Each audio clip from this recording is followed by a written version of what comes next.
y él y sus obras y su vida se colocan en la balanza justa de Dios. Y cuando la coloca allí, la vida de Belsasar, el Señor dice, este hombre está fallo. Hay 2 días en la historia de la humanidad que fueron terribles. Ese día de David, porque ese día pecó con Betsabé. Y el viernes pasado porque la Vinotinto perdió. Que mirar, llegué a esa balanza. Quiero preguntarte, ¿qué necesitas llevar otra vez al camino que Dios espera de ti?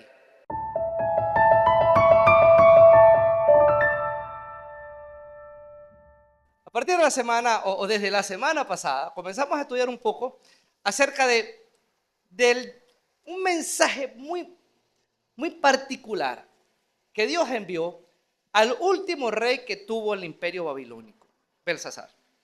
Saben, este mensaje es un poco atípico, no es un mensaje normal, porque se presentó en medio de una situación compleja, de una forma muy impactante, y este mensaje al final terminó siendo contundente y resolutivo, si se quiere, de alguna manera, para el reino de Babilonia.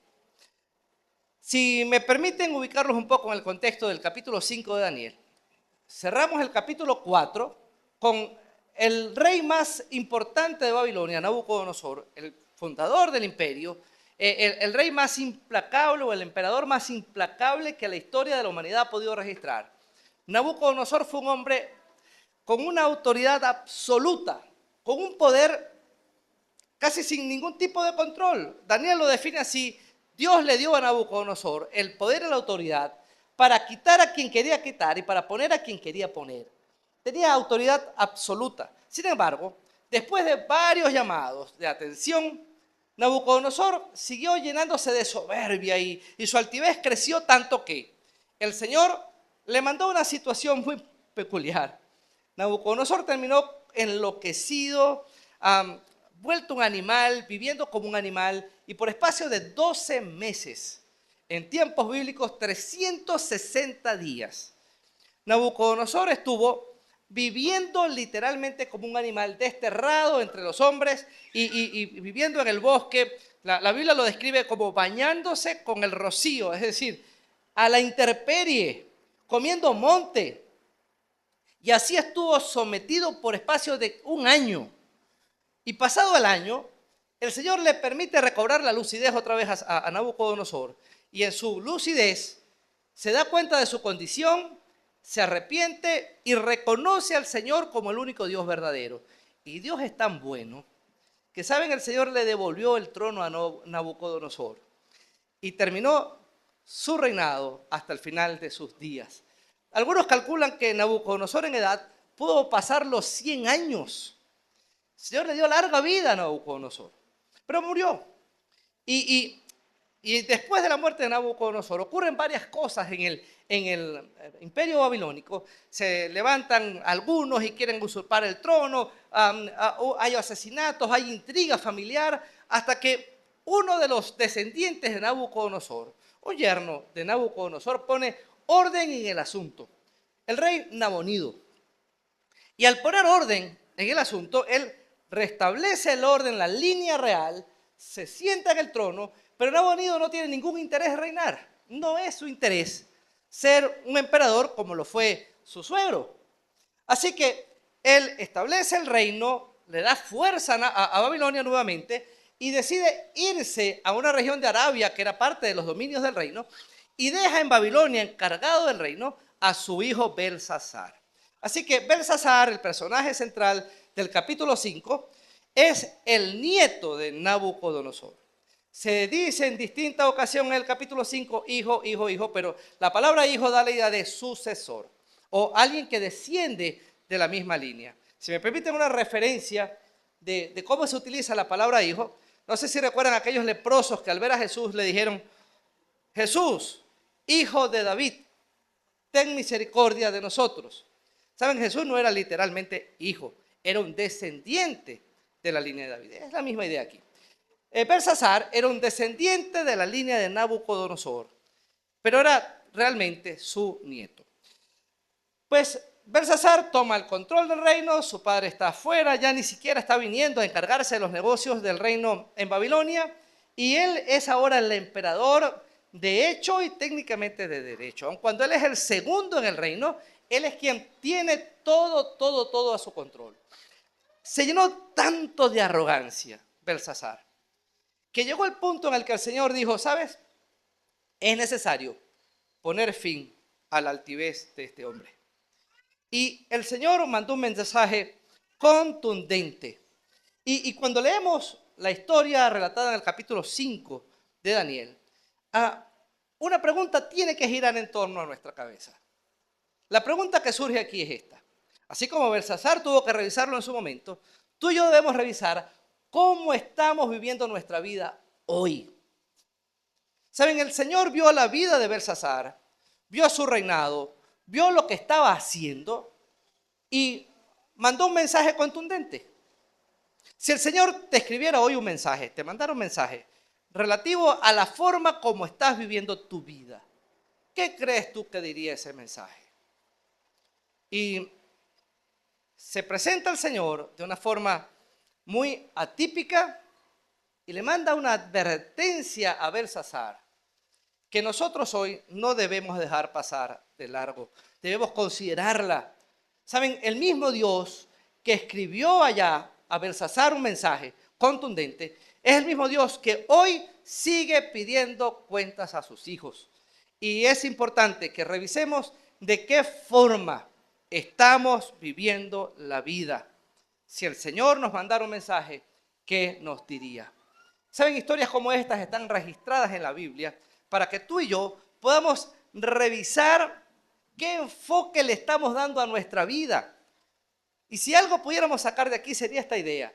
Debemos cuidar continuamente el enfoque que le estamos dando a nuestra vida. Tú y yo debemos cuidar continuamente el enfoque que le estamos dando a nuestra vida.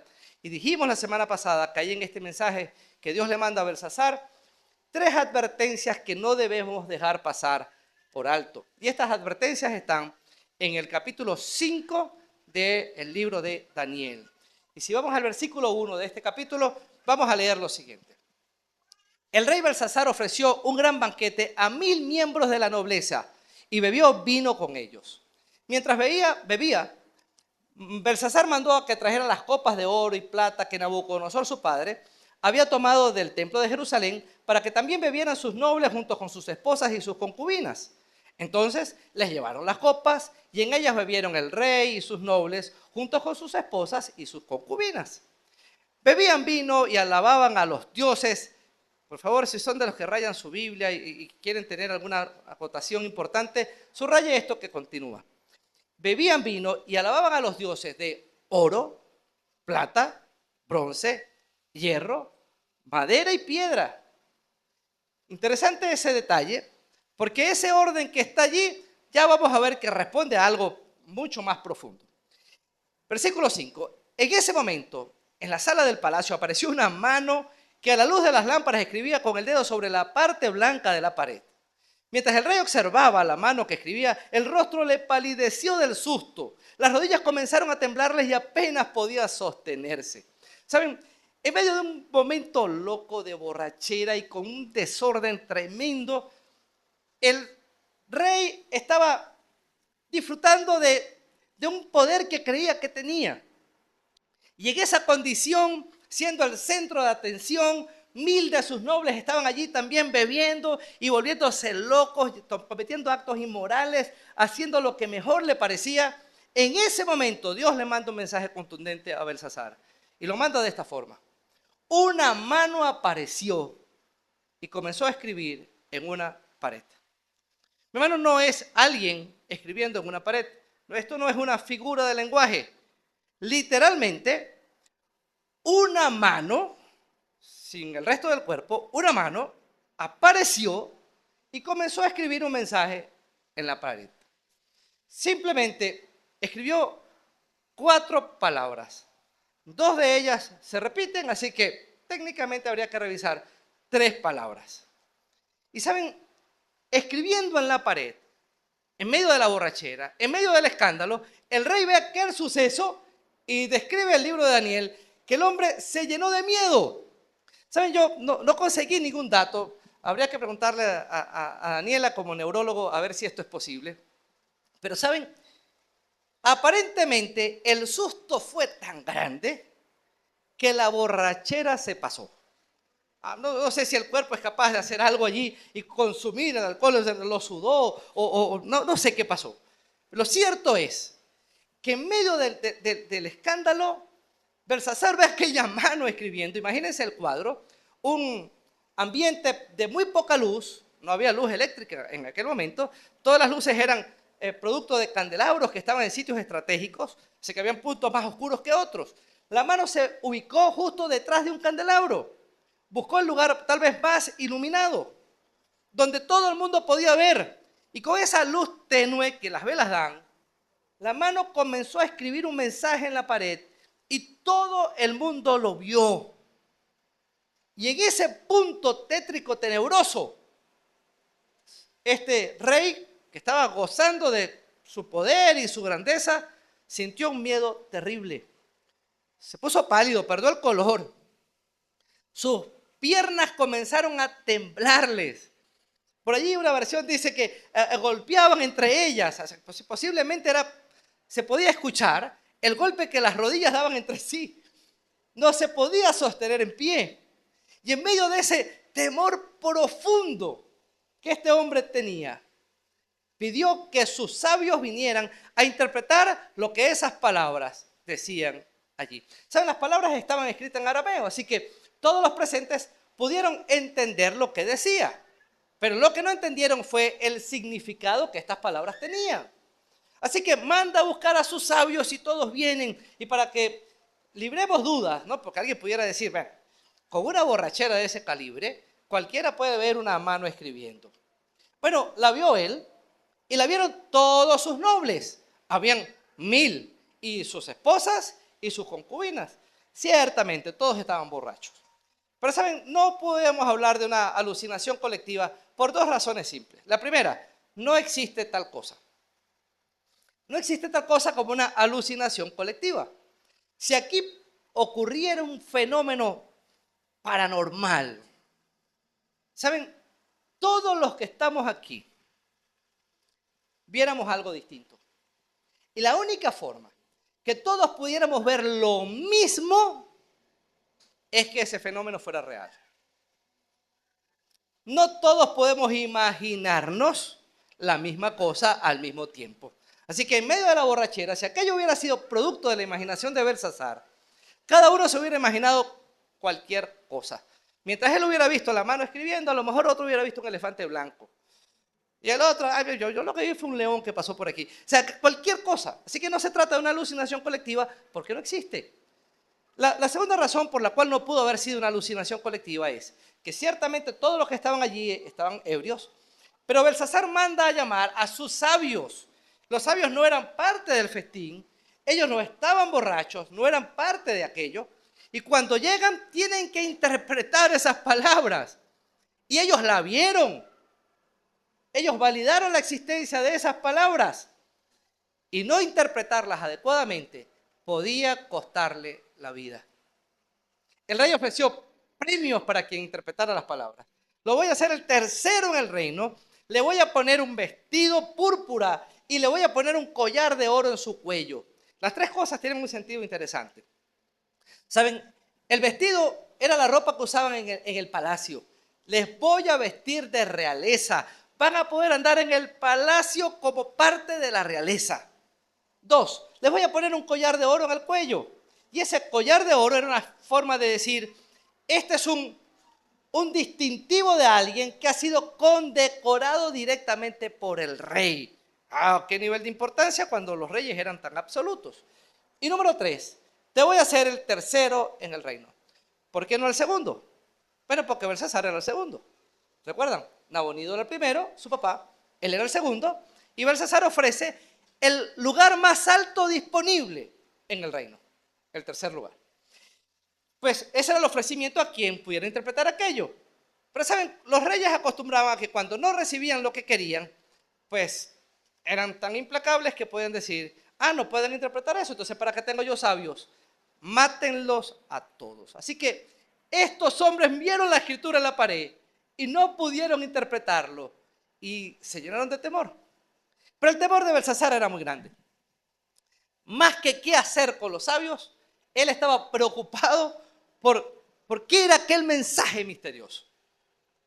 Y la reina madre, es decir, la viuda de Nabucodonosor, se acercó y vio a su nieto en un estado de preocupación tal que le dijo, ¿sabes? Hay un joven en el reino, que ya no era joven, en aquel momento ya era un hombre de 80 tal vez, que tu abuelo tomó en varias ocasiones y le consultó, es un hombre sabio, parece que los dioses lo acompañan.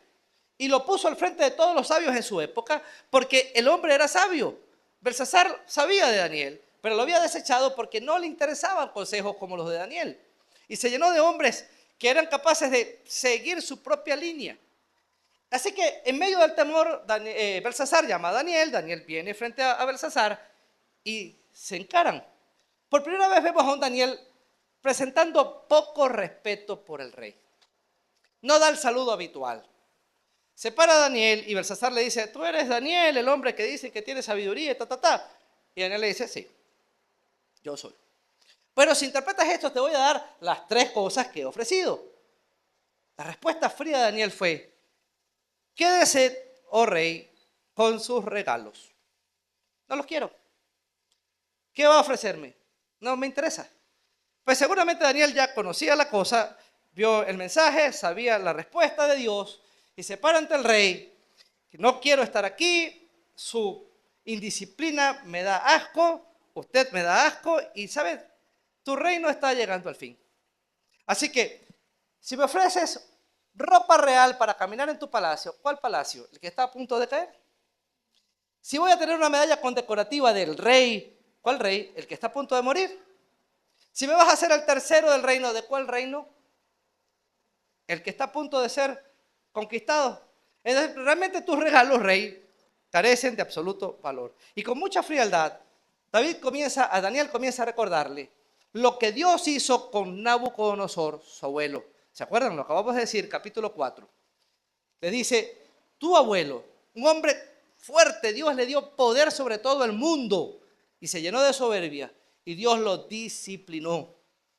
Y en su disciplina, tu abuelo reconoció a Dios como el único Dios verdadero. Vamos al versículo 22 de Daniel 5. Continúa ahora Daniel diciéndole a Belsasar, pero usted, Belsasar, siendo su hijo, recuerdan, su nieto, siendo descendiente de Nabucodonosor, siendo su hijo, no se humilló a pesar de saber esto. Bueno, si son de los que rayan su Biblia, la palabra saber tiene que estar marcada allí. ¿Saben? Daniel no le está contando a Belsasar algo que él ignorara. Seguramente Belsasar era un adolescente cuando su abuelo se volvió loco. Sabía lo que había pasado y sabía el resultado de la situación y sabía cómo había salido de eso su abuelo.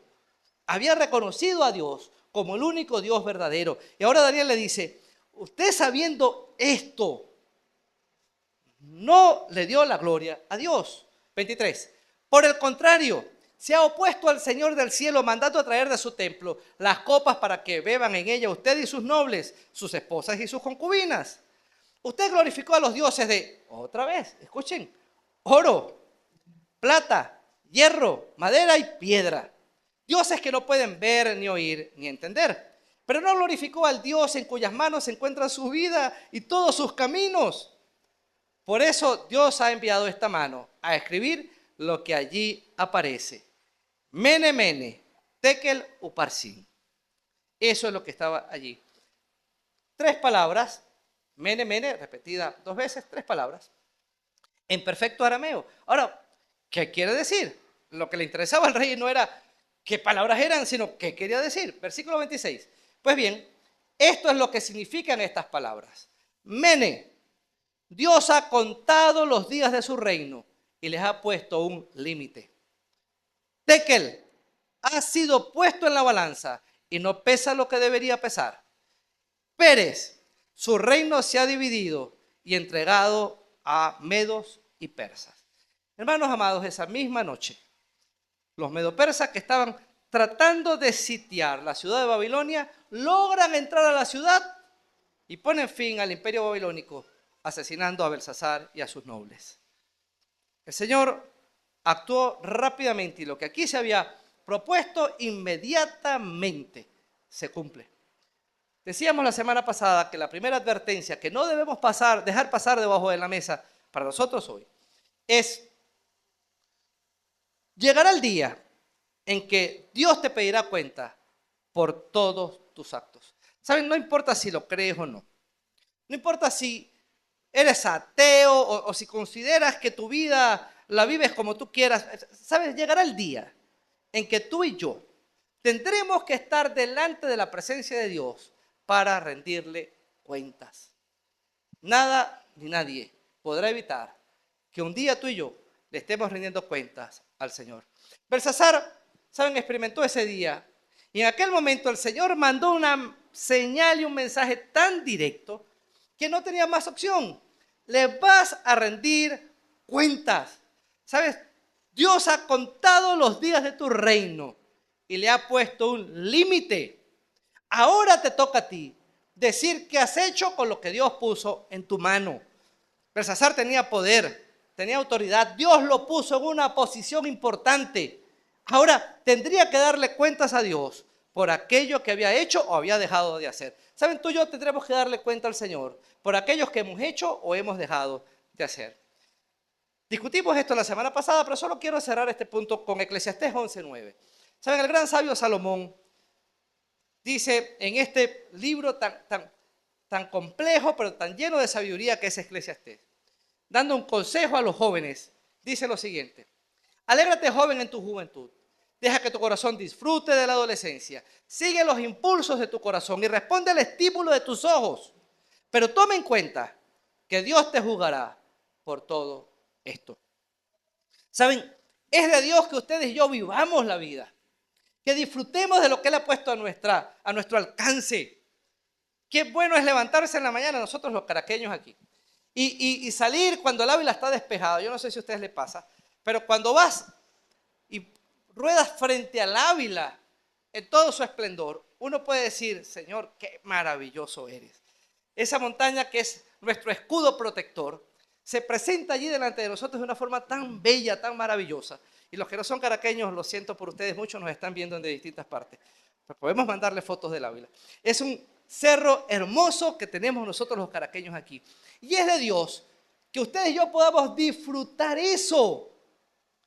Y que podamos levantarnos en la mañana y decir: cuán grande es el Señor. Trabaja y produce y disfruta del esfuerzo de tu trabajo. Eso es de Dios. Jóvenes, alégrense y disfruten de su juventud. Y eso es de Dios también. Pero dice aquí Salomón, recuerden que de todas las cosas que hagamos o dejemos de hacer, el Señor nos juzgará. No te vuelvas loco. Disfruta tu vida en el plan de Dios. No te vuelvas loco.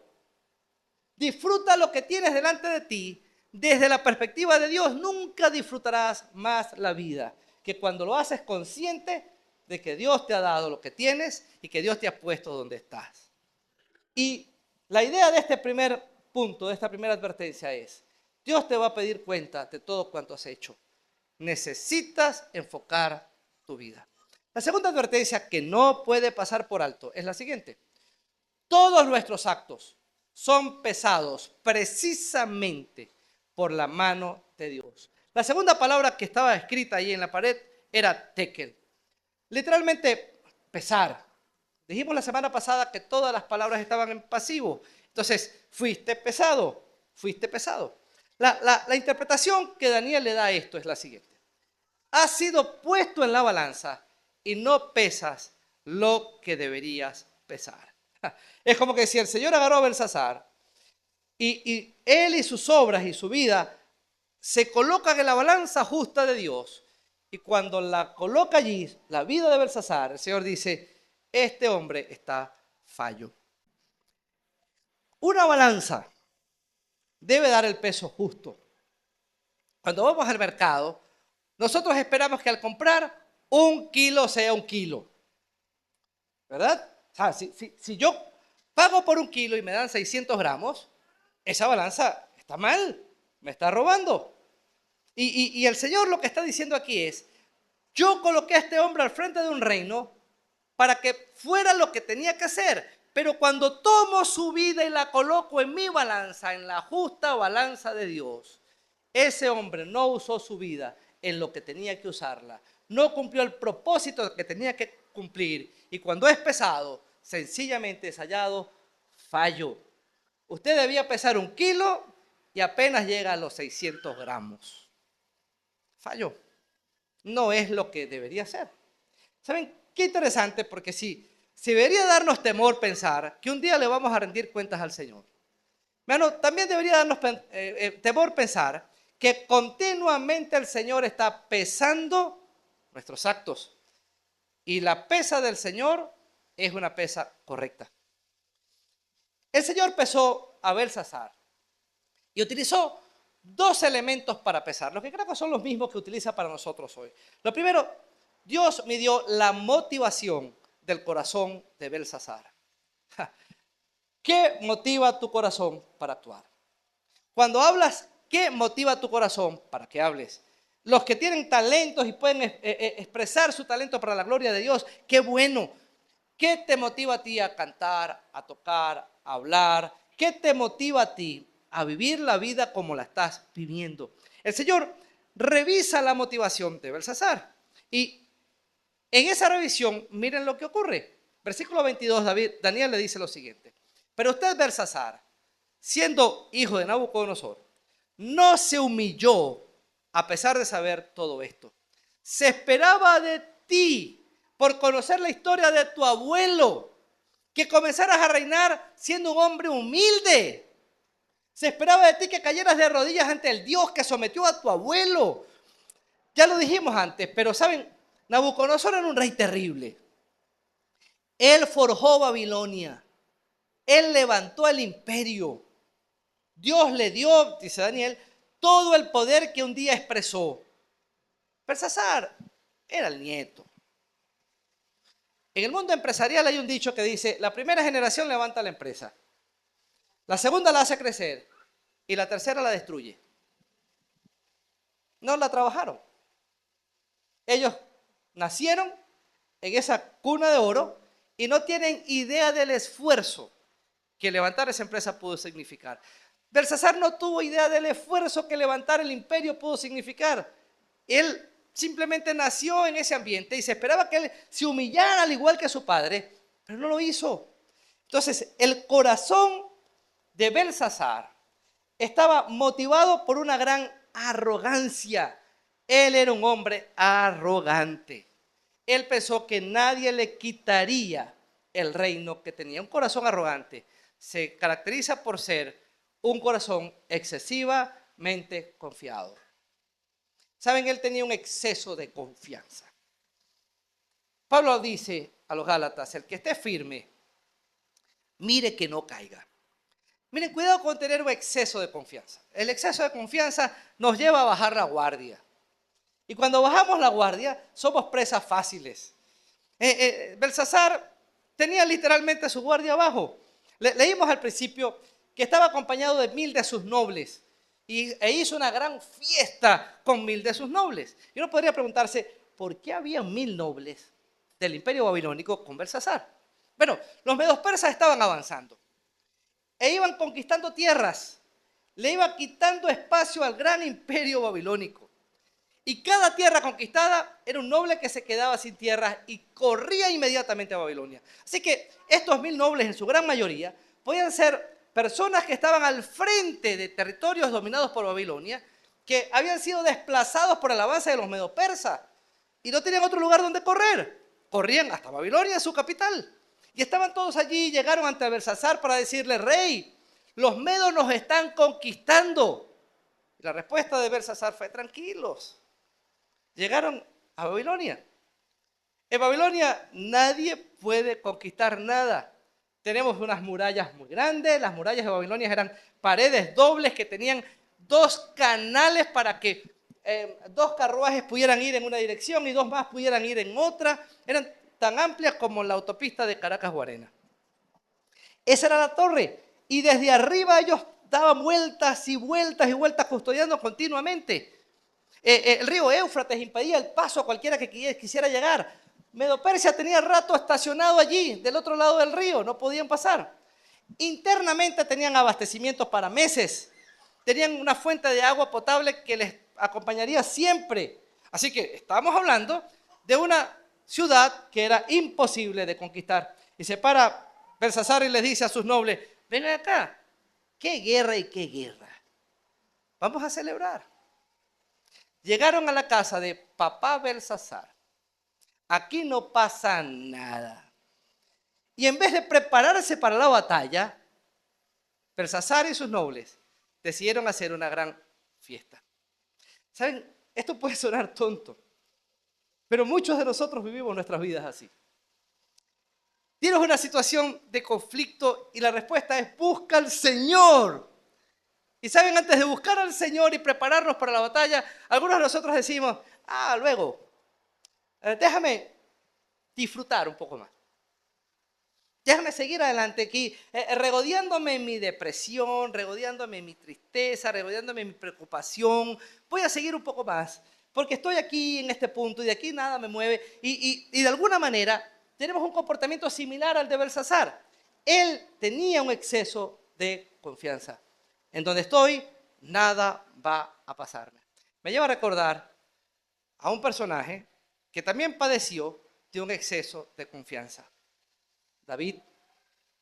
Cuando los reyes estaban en la guerra, ese día David decidió no ir a la guerra, sino mandar a su ejército, porque la guerra, la batalla, estaba prácticamente ya ganada. Y él dijo, no, ya, ¿qué voy a hacer yo allá peleando? Ya esto está ganado. Mando mi esfuerzo y yo me quedo en mi casa. Y David decidió ese funesto día quedarse en su casa haciendo nada. Tenía un exceso de confianza. Hay 2 días en la historia de la humanidad que fueron terribles. Ese día de David, porque ese día pecó con Betsabé. Y el viernes pasado porque la Vinotinto perdió. Son los 2 días más terribles que la historia de la humanidad ha experimentado. ¿Saben? En medio de esto, el exceso de confianza hizo que David cometiera un pecado terrible. Ya yo gané la guerra. Estoy en mi casa, no tengo nada que hacer. Me quedo aquí, se paró a mediodía, hubiera ganado la Olimpiada del Sueño que hubo ayer, me enteré que existía algo así como las Olimpiadas del Sueño. Y saben, Daniel se levantó cerca de la 1 de la tarde, su ejército peleando allá la batalla y él durmiendo en su casa. Y en el exceso de confianza terminó pecando. Vemos aquí en Belsasar un hombre con exceso de confianza. Y en su exceso de confianza, en vez de prepararse para la batalla, este hombre hace una gran fiesta. Este rey Belsasar se sentía demasiado poderoso. Él había cobijado a sus nobles y les estaba diciendo, ¿saben? Aquí, conmigo, no les va a pasar nada. Yo soy demasiado fuerte, soy el rey más poderoso. Ellos intentan entrar y no podrán porque yo no les voy a permitir entrar. Belsasar demostró la motivación de su corazón al creerse demasiado sabio. Los hombres que podían darle un consejo los quitó del reino y se rodeó de gente que sencillamente eran capaces de llegar a seguirle la bola al rey. Lo que el rey quería, eso hacían. Lo que el rey llamaba a hacer, ellos se ponían. Ellos sencillamente estaban allí para que el rey hablara y ellos hicieran cumplir. Y hasta podían profetizar cosas maravillosas para el rey, porque eso era lo que seguramente el rey quería escuchar. Nada más. Entonces la gente que estaba allí, que podía darle consejos, lo echaron a un lado. ¿Saben? Y Belsasar mostró que la motivación de su corazón no era otra cosa más que su autosuficiencia, su arrogancia, y el Señor decidió ponerle fin a esa condición. Esa noche de excesos, Belsasar decidió llevarlo un paso más. Y vamos a lo segundo, que el Señor evaluó en la vida de Belsasar. Puso en la balanza la motivación de su corazón y puso en la balanza ahora su condición espiritual. Belsasar ya sé lo que hay en tu corazón. Ahora quiero hacerte una pregunta directa. ¿Quién soy yo para ti? Y puso su condición espiritual en la balanza. Versículo 23. Daniel le dice, no te humillaste como tu abuelo. 23. Por el contrario, se ha opuesto al Señor del cielo, mandando a traer de su templo las copas para que beban en ella usted y sus nobles, sus esposas y sus concubinas. Usted glorificó a los dioses de oro, plata, hierro, madera y piedra, dioses que no pueden ver, ni oír, ni entender. Por eso no glorificó al Dios en cuyas manos se encuentra su vida y todos sus caminos. ¿Saben? Espiritualmente hablando, pudiéramos definir a Belsasar con una palabra nada más. Era un hombre, era un idólatra. Sí, pero pudiéramos cambiar la palabra ido por otra, ¿no? No es solamente un adorador de ídolos. Este hombre era un ególatra. Se sentía Dios, tanto que en medio de su borrachera y en medio de su locura, infringió algunas normas que hasta una sociedad inmoral como la de Babilonia tenía. ¿Saben? Habían cosas que no solían ocurrir. En la sociedad babilónica, que era una sociedad bastante inmoral, habían cosas que no pasaban. Las esposas y las concubinas no estaban en el mismo ambiente. Cuando los reyes querían hacer desastres con su vida sexual, pues mandaban a dormir a las esposas y se quedaban con las concubinas. Cuando ellos querían aparentar una estabilidad, andaban con las esposas y mandaban a dormir a las concubinas. Pero en un ambiente donde estuvieran ambas, eso moralmente, en una sociedad inmoral como la babilónica, eso moralmente era mal visto. Pero este hombre no tenía respeto por nada, así que en medio de su locura tenía un desastre abierto allí en su palacio donde estaban sus esposas y estaban las concubinas también. Pero más aún, manda a buscar los tesoros del templo de Jerusalén. En el 605, cuando Daniel y sus amigos son llevados cautivos a Babilonia, Nabucodonosor también saqueó el templo y se llevó sus tesoros. Lo que se hacía era que cuando se robaban cosas que eran sagradas, se ofrecían al Dios de la nueva nación, es decir, al Dios babilónico. Y se consideraban esas cosas sagradas. No las tocaban. Nabucodonosor, con todo lo loco y absoluto que fue, nunca tocó los tesoros del templo porque eran sagrados.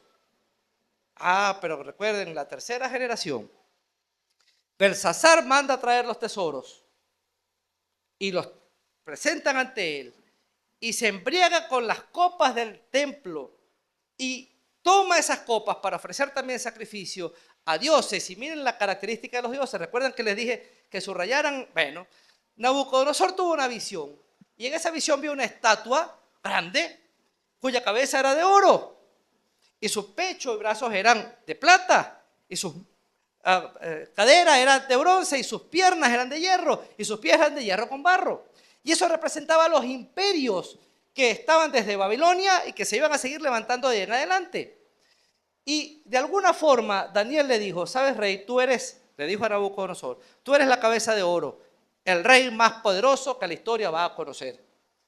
Y después de ti se va a levantar un imperio tan fuerte como tú, pero no es tan absoluto como tú. Representa la plata, el imperio medo-persa. Y después del imperio medo-persa se va a levantar un reino fuerte, pero no tan absoluto como ustedes. Será el imperio griego. Y después del imperio griego se va a levantar el imperio romano. Y después del imperio romano va a venir una piedra que va a destrozar esos pies, que son una aleación entre hierro y lodo y que no se da. Y va a destruirlos y esa piedra es Cristo. Se levantará un reino que no tendrá fin jamás. Cuando Belsasar está adorando a estos dioses, y miren el mismo orden, oro, plata, bronce, hierro y una aleación extraña ahí entre barro, en este caso y madera. Él está adorando a estos dioses. Él está exaltando el poderío humano.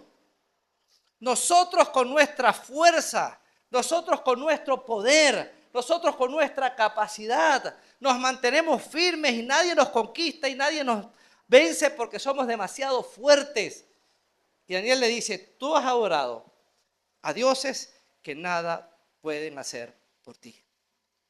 Hermano, qué tontos cuando nuestra adoración es hacia nuestras capacidades.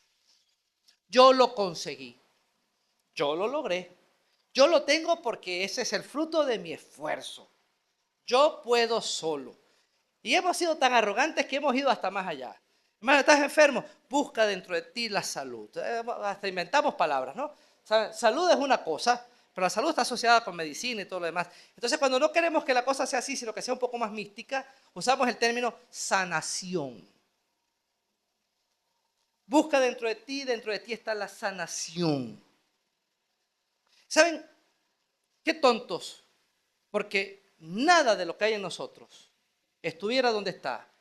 Nada de lo que hemos logrado pudiera haber sido logrado si Dios no nos los hubiera permitido. Si usted se levantó esta mañana y respiró profundamente, lo hizo porque el Señor se lo permitió. Y Belsasar nunca reconoció a Dios, sino que reconoció su capacidad y pensó que en sus fuerzas él podía lograr lo que tenía. Nadie nos va a conquistar porque yo tengo total poder. ¿Saben? El Señor le hace un llamado fuerte de atención a Belsasar. Le dice, fuiste pesado y no tenías el peso que tenías que tener. Pudiéramos ser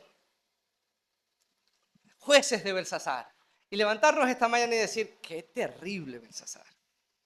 Wow, ¿en qué cabeza cabe un tipo tan necio como Belsasar? Y antes de que siga criticando a Belsasar, vamos a cuidar la cosa, no sea que nos consigamos hablando frente al espejo, ¿no? Y cada vez que le tiremos algo a Belsasar, el rostro que miremos al otro lado sea nuestro. Porque a veces sin darnos cuenta, la motivación de nuestro corazón podría llegar a ser tan arrogante como la motivación de Belsasar.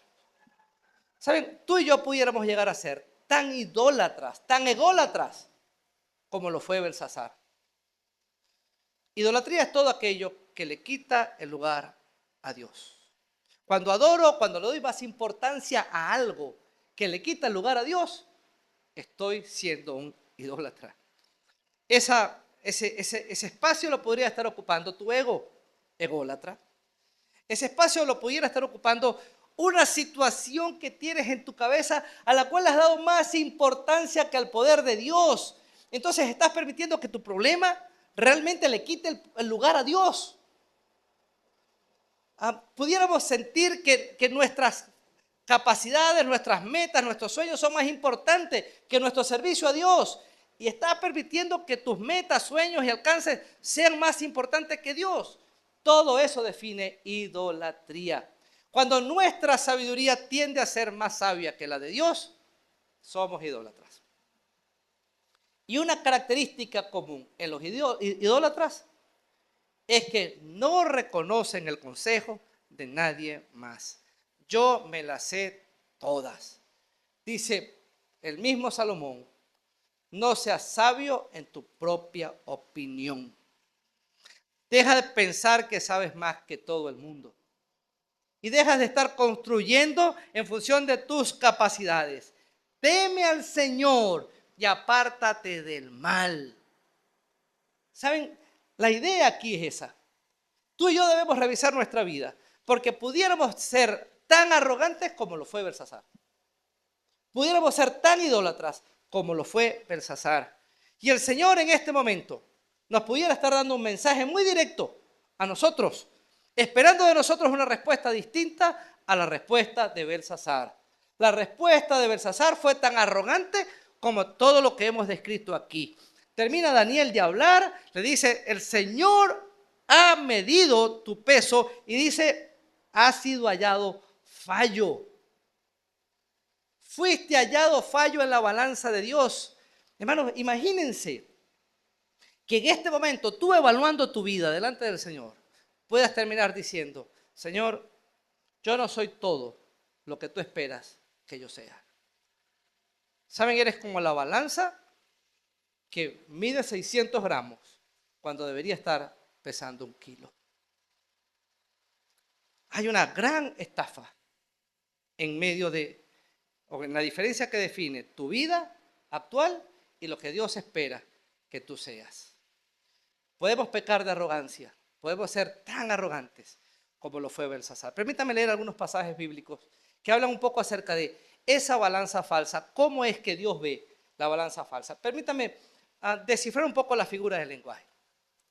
Cuando hablamos de balanza, Dios pesa nuestra vida en una balanza y esa balanza falsa pudiera estar hablando de lo genuino, lo auténtico o no que es nuestra vida.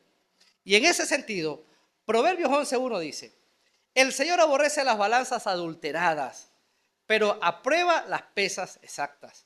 ¿Saben? No está hablando aquí de lo que pasa en el mercado. Salomón está diciendo, cuando tu vida es correspondiente con lo que Dios espera de ti, entonces el Señor aprueba tu vida, pero aborrece las balanzas adulteradas cuando no somos los que Dios espera que seamos. Proverbios 20:23. El Señor aborrece las balanzas adulteradas y reprueba el uso de medidas engañosas. Cuando yo me paro y aparento ser lo que no soy, hermano, el Señor aborrece eso y reprueba esa conducta. Proverbios 16:11. Las pesas y las balanzas justas son del Señor. Todas las medidas son hechura suya. Proverbios 20:10. Pesa falsa y medida engañosa. Vaya pareja que el Señor detesta. Miren, leí algunos proverbios que hablan de lo mismo. Y creo que cuando la Biblia nos trata un tema varias veces, vale la pena que prestemos atención. Pareciera que el Señor de manera clara, tanto en Daniel 5 como en estos proverbios que acabamos de leer, nos está diciendo, no hay nada que el Señor deteste más cuando una vida no es realmente lo que debería ser. Una balanza falsa. Dios te ha puesto en un sitio especial, te ha dado una familia, te ha dado una vida. Dijimos ya hace ratico, te levantaste esta mañana y respiraste. Y cuando respiraste ese aire que no te pertenece, es del Señor. Yo no sé qué pasaría si el Señor mañana decidiera quitarnos el oxígeno. Y el Señor, ¿qué pasó? ¿Se te quita el oxígeno? ¿Listo? ¿Saben? Lo que tenemos, lo tenemos porque el Señor nos los ha dado. Cuando miras tu hogar, tú puedes decir, Señor, tú me diste este hogar. Yo no lo merecía, ni siquiera lo construí, tú me lo diste. Señor, tú me diste esta vida. Tú me diste esta capacidad, me diste esta profesión, me diste estas bendiciones, me diste esta economía, me pusiste aquí. ¿Saben? Nosotros somos venezolanos porque el Señor nos bendijo con esta tierra. Y me preocupa que dejemos de ver el ser venezolanos como una bendición. Es una bendición tan grande el ser venezolano. Hermanos, que por unos días tuvimos la capacidad de dejar de pensar en nuestras condiciones, en nuestros problemas y en nuestra realidad. Para upar a la vino tinto. Yo no sé cuándo fue la última vez que Venezuela, que es un país más beisbolista que futbolista, ¿saben? Se detuvo por aplaudir a esos jugadores que estaban representándonos en la Copa América. Y somos capaces de ver perder nuestra selección, perdió ganando, por cierto, hermanos, y verlos allí y sentirnos orgullosos de eso. Eso es característico del gentilicio venezolano. Y saben, el Señor te puso aquí para que fuera una bendición para tu vida de alguna forma. Y cuando lo reconocemos entonces, estamos viendo que a los que aman a Dios, todas las cosas le ayudan a bien. Cuando yo soy correspondiente con todas las bendiciones que Dios me ha dado y vivo siendo agradecido al Señor por ellas, con la motivación correcta y con la relación con el Señor correcto, entonces mi vida tiene el peso que debería tener. Tu vida y la mía van a ser pesadas continuamente en la balanza del Señor. Y se espera que tu vida y la mía puedan pesar lo justo. ¿Cómo estás viviendo tu vida? Cierro simplemente mencionando la tercera advertencia que está allí. ¿Por qué es lapidante? Creo que con esto sencillamente se apagan las luces y vámonos. No olvidemos lo tercero que pudiéramos ver allí, que Dios pagará justamente por tus actos. Le retiremos cuenta al Señor por nuestros actos. Y eso es algo que no debemos olvidar. ¿Saben? También nuestra vida va a ser juzgada por el Señor y justamente Él va a pagar por nuestros actos. La última palabra, uparsin. El plural Uparsin, el singular Pérez. Y la respuesta de Daniel a esta palabra es la siguiente. Su reino se ha dividido y ha sido entregado a medos y persas. Palabra literalmente quiere decir cortado, dividido, picado. Y lo que está diciéndole Daniel es, ¿sabes? Esa palabra picado, dividido que usted está viendo allí, lo que quiere decir es esto. Tu reino ha sido dividido y entregado a medos y persas. Y la profecía del Señor comienza a cumplirse.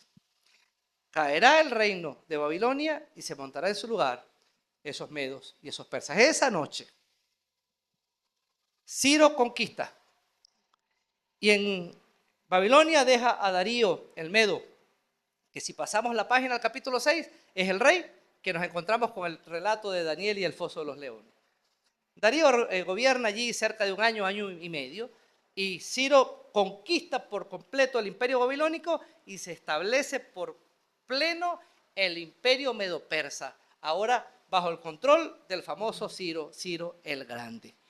Hermano, esa noche la vida de Belsasar llegó a su fin. ¿Y saben por qué llegó a su fin? Porque ante el llamado del Señor no se humilló. Pudiéramos poner ahora aquí en nuestra balanza propia, en nuestra balanza personal, dos historias. Capítulo 4, Nabucodonosor. El Señor llamó su atención y le dijo, ¿sabes? Si no reconoces quién te dio lo que te dio, si no vives consciente de que el único rey, el único Dios verdadero soy yo, ahí vas a estar humillado como un animal. Al ver la advertencia, Nabucodonosor se arrepintió y el Señor lo bendijo. Del otro lado vemos a Belsasar, capítulo 5. Una mano en la pared, establece el fin de su reino. Y cuando termina Daniel de explicar lo que está mirando allí, ¿saben? La respuesta de Belsasar fue fría, tan fría como Daniel había hablado anteriormente con él. Y le dice a Belsasar, ajá, ¿en serio eso es lo que dice allí? Bueno, denle los regalos a este hombre que yo ofrecí. Señores, siga la fiesta. Imposible que los medos y los persas puedan entrar en Babilonia. Terminaste diciéndome que Dios ha dividido mi reino y se lo ha dado a los medos y los persas. Imposible. Aquí no entra nadie. Ten los tesoros a Daniel. Vete, Daniel, eres el tercero en el reino, lo quieras o no, y llévate la cadena, llévate el manto. Bien. Hermano, los medos estaban trabajando y lograron desviar el curso del río Éufrates. Pasaron. Y en un descuido de la vigilancia que rondaba en las columnas, en los muros de Babilonia, entraron a la ciudad y la sitiaron. Y esa noche asesinaron a Belsasar. Y a partir de esa noche, el reino de Babilonia llegó a su fin. Aquello que confías no siempre va a estar allí. Dale la gloria a Dios por lo que tienes. Saben, hermano, la palabra uparsin, que para Belsasar significó, Dios ha dividido tu reino y lo ha entregado en manos de los medios y los persas. Fue un golpe directo a su orgullo. Para que te duela, tu reino ha llegado al fin. ¿De qué te envaneces? ¿De tu fortaleza? Bueno, tu fortaleza ha sido entregada en manos de los persas. Y alguien podrá pararse y decir, ¿pero por qué? Pues porque yo soy Dios. ¿Y con qué fuerza ellos van a entrar? Con la mía. Dios bendijo a los persas para que conquistaran Babilonia y le dieron una lección a Belsasar. Punto. Así que, hermanos, si estamos firmes, miremos no caer. El que esté firme, mire que no caiga. Me hace pensar esta idea final en lo que dice el autor a los hebreos. ¿Saben? Dios a quien ama, disciplina. Y a veces el Señor paga justamente a nuestros actos. Y nos llama así la atención y nos dice, hijo, ¿sabes?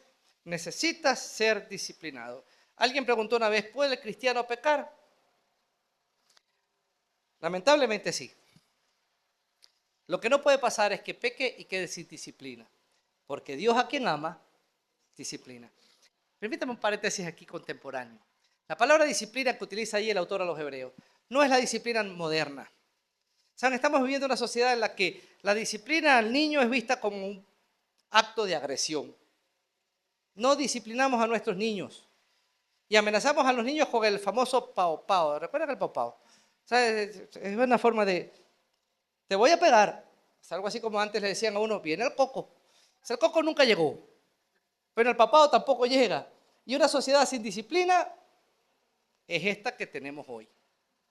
Ahora, cuando el autor a los hebreos dice, Dios a que llama disciplina, la palabra disciplina es, ¿saben? Es una soberana paliza. Yo no sé cuántos de ustedes fueron disciplinados por sus padres. Yo sí creo que la generación anterior se excedió, pecó de exceso. Pero también creo que la generación actual está pecando por defecto. Entonces, creo que la Biblia nos da el punto medio. Dice, la necedad está ligada al corazón del muchacho y la vara de la corrección lo aleja de ella. No sé si citando este versículo le hago doler las piernas a alguno aquí. ¿Saben? Pues, las mamás silábicas nos enseñaron a deletrear las palabras con versículos como eso, porque nos daban un chancletazo por sílaba. La necedad está ligada. Bájano, ninguna madre pegó con Jesús lloró. Una corta, ¿verdad? Jesús lloró. Ah, listo, se acabó pues. La necedad está ligada al corazón del muchacho y la vara de la corrección lo aleja de ella. Y había unas peores aún que decían proverbios, ajá, hasta la cita. Pero yo no sé, a mí, realmente mi mamá a mí nunca me pegó. Mi mamá era además en mi caso, no sé, Doris, yo soy el menor, Doris es la mayor. No sé si Doris experimentó la otra cara, ¿no? A mí mi mamá no me pegaba, pero sí decía, cuando llegue tu papá, ay papá. Y mi papá era el verdugo, era quien ejecutaba la acción. Mi papá era un tipo muy buena gente. Pero bueno, cuando tenía que aplicar la acción, había que aplicarla. Y saben, este tipo de disciplina nos alejaba de la necedad, ciertamente. Pero la Biblia dice, pero no te apresures a dañar al hijo. La disciplina no es sinónimo de daño. Todo lo contrario, se disciplina con amor. Por eso cuando disciplinamos bravos ya vamos mal. Se disciplina con amor. Y Dios con amor, a todo el que ama, disciplina. Lo que experimentó aquí Belsasar fue un Dios diciendo, no te dejes engañar, no te engañes a ti mismo. Todo lo que el hombre siembre, eso también segará. Sembraste necedad, vas a segar necedad. Menos, ¿qué estás sembrando hoy? ¿Qué estás sembrando?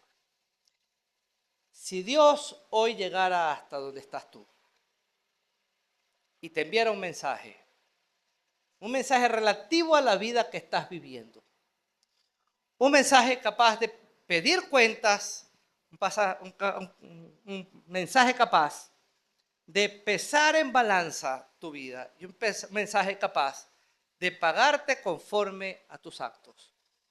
Si el Señor en este momento te enviara un mensaje, ¿qué mensaje te enviaría? Yo quisiera que estemos de pie, vamos a orar. Porque creo que debemos pensar un poco acerca de cómo estamos viviendo nuestra vida hoy. ¿Qué enfoque le estás dando a tu vida? Belsasar neciamente no obedeció. Y el final fue que su reino simplemente llegó hasta allí, al igual que su vida. Nabucodonosor se humilló y el resultado fue que el Señor le devolvió el reino. Ven la misericordia de Dios. Hoy tú y yo estamos en la misma balanza. Hay cosas que revisar, hay cosas que corregir, hay cosas que mirar. Y en esa balanza, quiero preguntarte, ¿qué necesitas llevar otra vez al camino que Dios espera de ti? ¿Qué necesitas encauzar? ¿Qué necesitas revisar? ¿Qué necesitas corregir? Y la pregunta es, ¿qué vas a hacer con este llamado que el Señor está haciendo a tu vida? Señor, aquí estamos. Al igual que Belsasar, tenemos que reconocer que no hemos sido lo íntegro que tú esperas que seamos. Si hoy colocas nuestra vida en tu justa balanza, con mucha seguridad vamos a ser hallados fallos. Queremos pedirte perdón por haber permitido que en nuestra vida cualquier cosa ocupara el lugar que te corresponde a ti. Perdónanos. Y queremos pedirte, Señor, que todo vestigio de arrogancia lo quites de en medio nuestro, para que entonces tú seas Dios y nosotros podamos vivir una vida agradecida a ti por lo que nos has dado, por lo que has hecho de nosotros y por el lugar donde nos has colocado. Mientras la iglesia está orando, yo quiero hacer una invitación muy especial. Yo no sé cuántos en esta tarde ya no han tenido un encuentro personal con Cristo.